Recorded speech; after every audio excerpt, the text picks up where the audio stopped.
Bloopers are so much fun. There's something unspeakably hilarious about actors messing up, saying something wrong, or improvising lines and causing their co-stars to burst out laughing. Bloopers are sudden and surprising. They usually evoke a sense of carefree laughter, and inevitably makes us feel a little happier. How does this work? Finding 100% accurate theory on why blooper humor is so much fun is impossible, but through these 3 points we can understand them much better. The first one is simple: the mechanism of bloopers.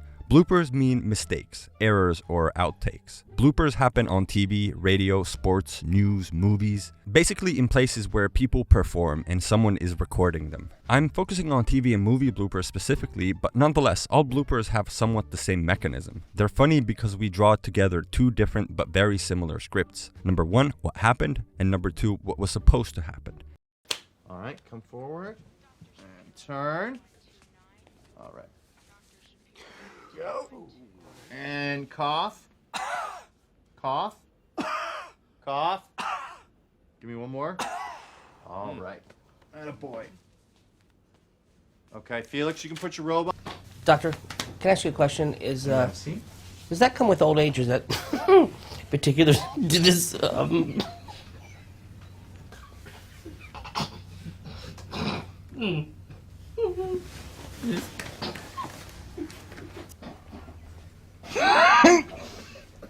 What's interesting about bloopers is that they work without the need to see the supposed outcome of the blooper. It's natural for us to guess whatever is supposed to happen. Or moreover, it's easy to guess that what happened was definitely not supposed to happen. Although more often than not, some backstory helps us understand the context and thus enjoy the blooper much more. Poor guy. Must have been exhausted. Shouldn't like to sleep.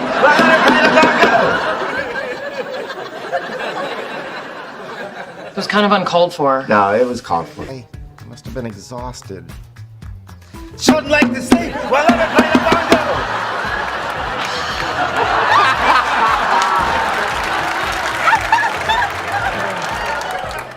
The mechanism of bloopers is usually intuitive and evident to most people, but why exactly is it funny? That's how we get to our second point, the theories of humor.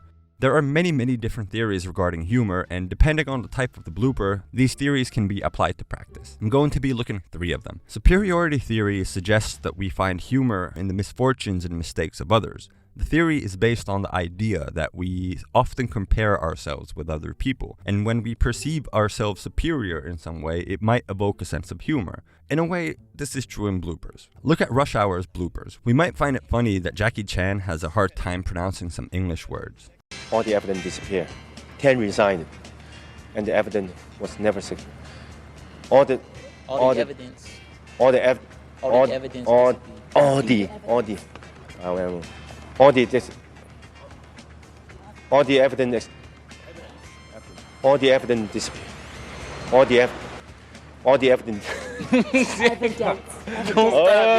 It's not that we are mocking Jackie Chan or that we're looking down on him. It's just that we have this slight idea in our head that we could say the word without effort, or at least we're aware of the way it's actually supposed to be said. And when Jackie can't do it, we feel superior, and it evokes a sense of humor. The harmlessness of superiority theory in this context is even more emphasized when Chris Tucker messes up his words as well. Anything goes wrong, you bust in there and act like you out LAP la la. He cannot speak English. May I offer you some peanuts? She need... This is the craziest movie ever. I gotta learn Cantonese, he gotta learn American.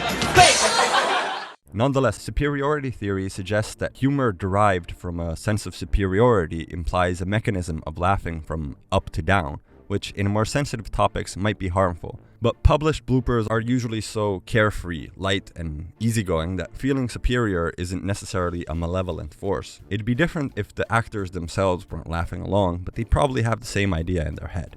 They know they're above simple mishaps and are able to laugh at them.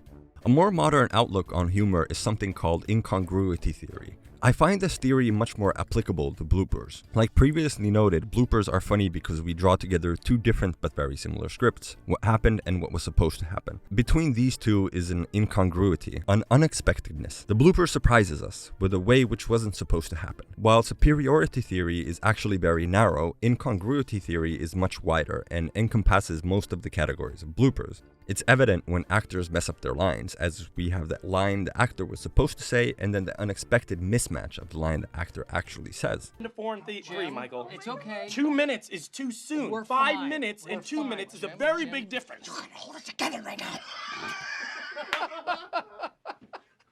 It's also evident in improvisation. We think the actor is putting forth a serious performance, but when they decide to do something completely different, it's incongruous to the original assumption. Everyone loves a good comeback story, right? Seabiscuit, the Mighty Ducks, Robert Downey Jr. Who Rocky. else? Yes. Kim Kardashian. Kim, well, Well, in the video, she gets cum on her back, I think.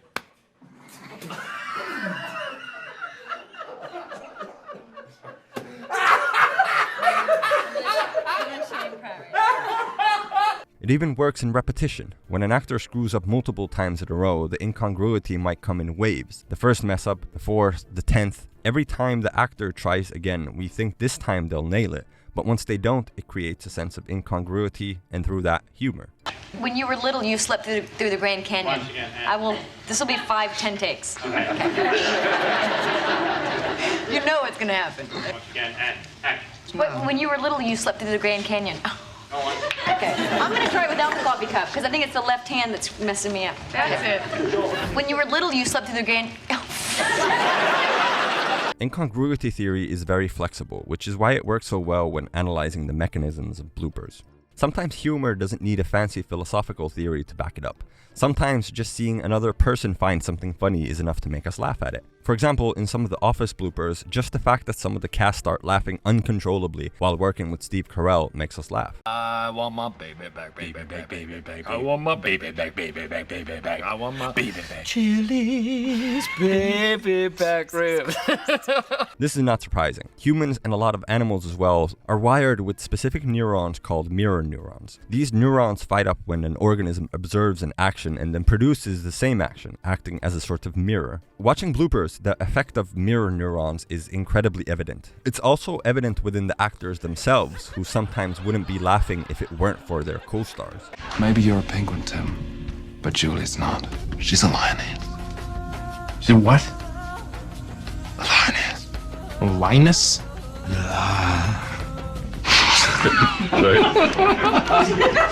Mother. Can George Glass do this to you? Bing bong. Don't laugh. Sorry.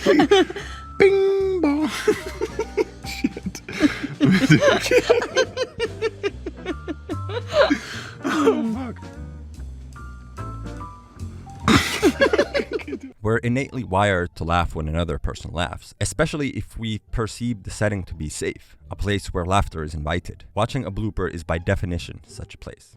Alongside the theories of psychology of humor, bloopers offer a brilliant way to see behind the scenes of a production. This is the third point which helps us understand the allure of bloopers. We have an innate need to see how and why some things happen. Bloopers offer us a way to see how our favorite shows and movies, our favorite fantasies are produced. And it works both ways. Bloopers can act as a marketing tool for a movie, or with TV shows they might immerse their fans much deeper into the world of the show. Bloopers feed on audience curiosity to make the audience more immersed and committed. Overall, TV shows have much more outtakes and gags published, usually because they're filmed for a much longer period, often years. This is one of the reasons why TV shows and long movie franchises can create much more passionate fans.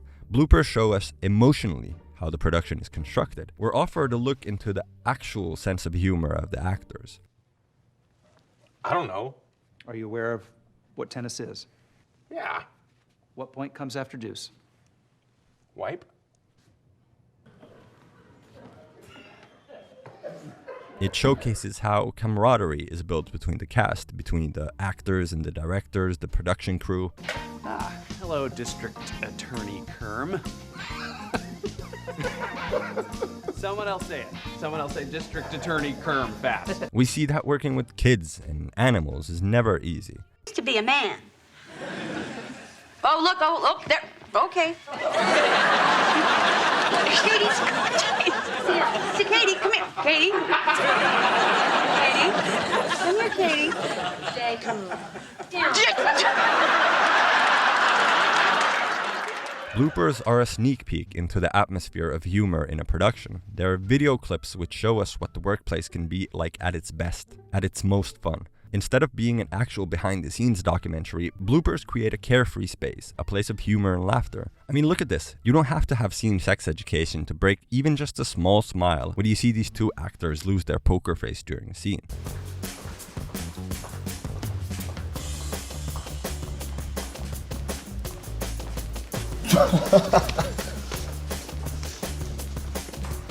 This works both ways as well. Sometimes the atmosphere of a movie set is so good that even the bloopers are golden and they end up in the actual movie.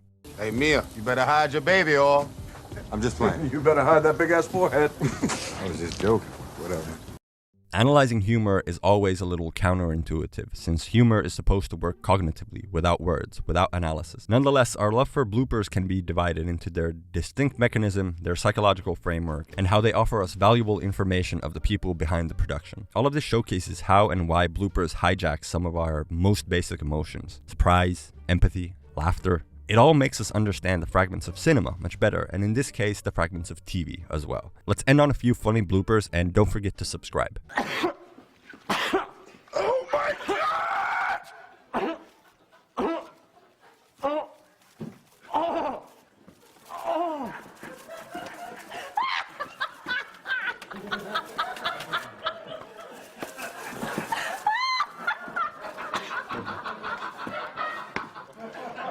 Chili, right? Chili, chili, chili. Willie the penguin.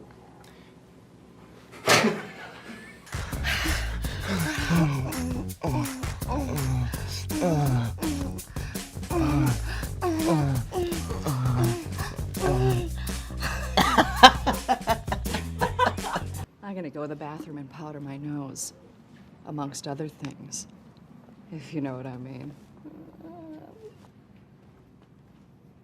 Dude, is she gonna powder her vagina?